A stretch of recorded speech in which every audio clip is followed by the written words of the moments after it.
You wanna be at the top? Inshallah. Are we the cream of the crop? Inshallah. You gotta rock till you drop. Inshallah. Cause believers never stop. Yeah. MashaAllah. Come on.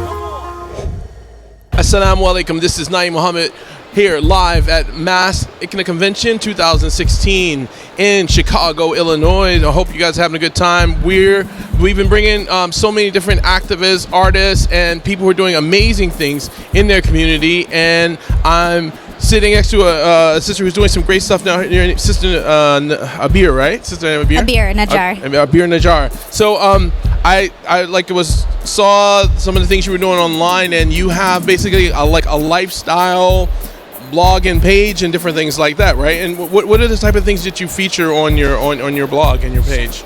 I have a mostly food and lifestyle blog. It's mostly about food and recipes, but I like to throw in things like travel or things around the home that I want to share with people. Awesome. How long have you been doing this blog? I've been doing this on the side for a few years now, but the hope is now to kind of kick it into, a little more. Kick it up a notch. Yeah, kick it up a little bit and hopefully try to make this my full-time thing, inshallah. Okay, so I mean, talk a little more. What could I find if I logged on right now? What's the website, by the way? My website is abeernajjar.com, just my full name. Okay, and we'll make sure that it's down here somewhere when it goes on. So, what are the type of things, like if I get on there now, what are some of the maybe feature things that you're talking about? You're going to see some seasonal recipes like golden milk chai right now, which is a chai but adds more turmeric and some kind of more earthy ingredients for the winter. I like to do recipes in accordance to the season, so just to make people kind of feel like they could do something around the time that it is. Right now it's wintry and cold and freezing, so we need something to kind of keep us warm through the winter. Okay, I like that. So, and so how did you get into it? You just woke up one day, did you just go okay, I want to start a blog. What can I do? What do I do? And then you figured out, or how did it all come about? Well, I think to have alternative careers to what we're used to in our community is not always the easiest thing. But alhamdulillah, with the support of my family and a few people around me who are really you should really do this full time. You're really passionate about it. I've been passionate about food all my life, as long as I can remember. How did that happen? I attribute it mostly to my mom. She cooked a lot for us growing up, but we're Palestinian, but she didn't stick to just Arab food or Palestinian food. She always liked to try to make new things or things that we had outside of our house and recreate them herself. So I was very much inspired by that and kind of the love she pours into her food, and that's kind of something I've taken on and like to share with people. So it's kind of maybe a hobby and something that you kind of inherited from your mom, and you've been doing it for a number of years, and now you're sharing. And I that's one thing I really love about the online community a lot. It has a lot to do with people sharing. People are looking to make, and maybe somebody wants to know how to make makluba or something, or want to know how to make kanafa, and then they're but they're living in South Dakota, where they probably, I don't know how many Palestinians live in South Dakota somewhere, but online they find these resources, I guess, like yours, and then they can do it themselves. So is it pretty easy what you show them? You show them how to make it and all the ingredients, all those type of things? Yeah, definitely. Everything is up there. I try to incorporate a lot more video and photos into things, because I feel like it's a lot easier to learn when you see images or video to kind of teach you along the way. Old school cooking books didn't have photos, didn't have videos, and you kind of had to guess whether you're doing it right or not. But like you said, now with the online community, you can see so much and share so much across the whole world. Okay. It's funny because even growing up, my mom, she kind of, when we were growing up, she was really strict on the type of foods we could eat. We couldn't have sugar.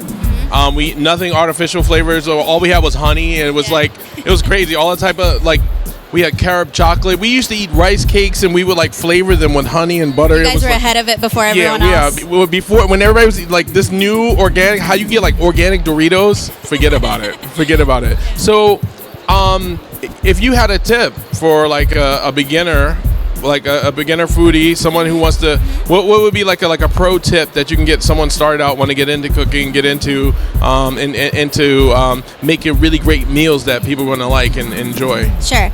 I think a few tips are, first of all, don't be afraid. You got to get in there. You got to make mistakes. You're not going to be a pro chef from the get-go. Buy a really good knife. Okay. And don't be afraid to kind of break the rules sometimes. How much does a really good knife cost? You can want to go to IKEA, and there's the one with the multicolors and it's already serrated. I think you could easily find a good chef's knife for maybe $20 to $30 for a beginner. I don't think that's too much, and if you take care of it, it'll last you, a really good time. Oh, but when you go shopping, which one are you looking at? How much are you going to put down? We're not there yet. Maybe one day we'll have some like Japanese nice knives or something, but not yet. Not yet. So to work with what you have. That's the thing. You don't have to have a full kitchen or have all the fancy things or have all the fancy ingredients other people have. You could always work with what you have at home, and don't be afraid to kind of tweak things and put your own spin on them. Yeah, because most of the people's homes we go in, these really great ethnic foods, they don't have like this Viking range, and they're all KitchenAid or measuring spoons or anything. All that stuff. It's just yeah.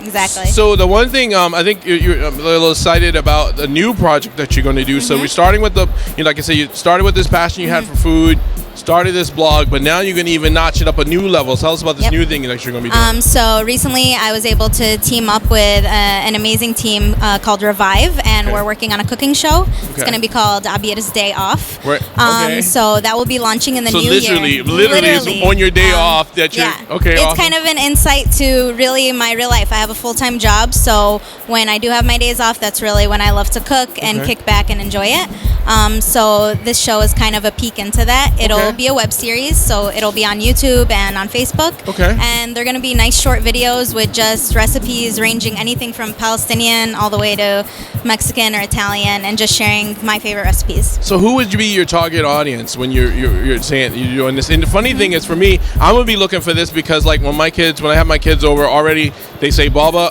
is it going to be stir fry or is it going to be like spaghetti or something? And they're finished. I even bought like the halal cookbook lady thing today because the halal kitchen. I had to do that because they're finished. So who is your target audience for? I think it's generally just people who love to cook.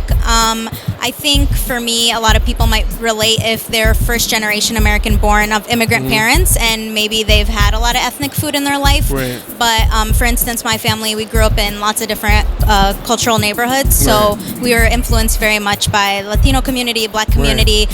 So our food is kind of a whole kind of, for lack of better words, melting pot of that. I feel like that's a little bit of an insight.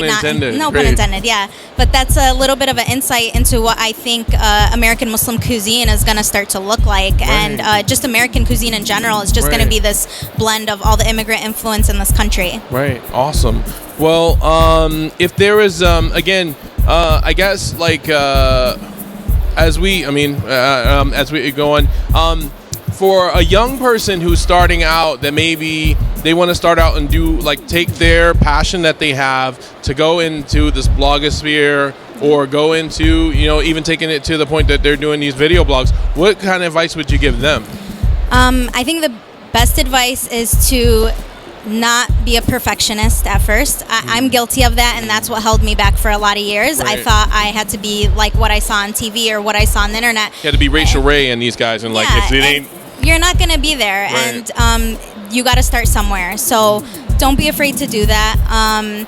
Don't worry about following or how many number of followers you have on Instagram or on Snap or whatever. Just do what you love, and when you show that passion genuinely, people can see that, and I think people really appreciate that and want to be a part of that. Okay, so I'm gonna tell you now, the next time we do this, we need some food. We need to have some some food with us, so I can so I can properly support what you're doing. But we're really excited. I'm looking for it. Like I said, I saw it online and the photos look all kind of awesome, and I'm like, yo, this is going to be something really cool. So we're excited to have you here. And again, for us, Dean TV is another resource for you if you ever want to come on, promote anything that you're doing. Like we say, for the community, this is a launch pad for everything. So don't hesitate. Inshallah. Thank you for having me. I appreciate it. No problem. And thank you guys. Dean TV, always on, always live.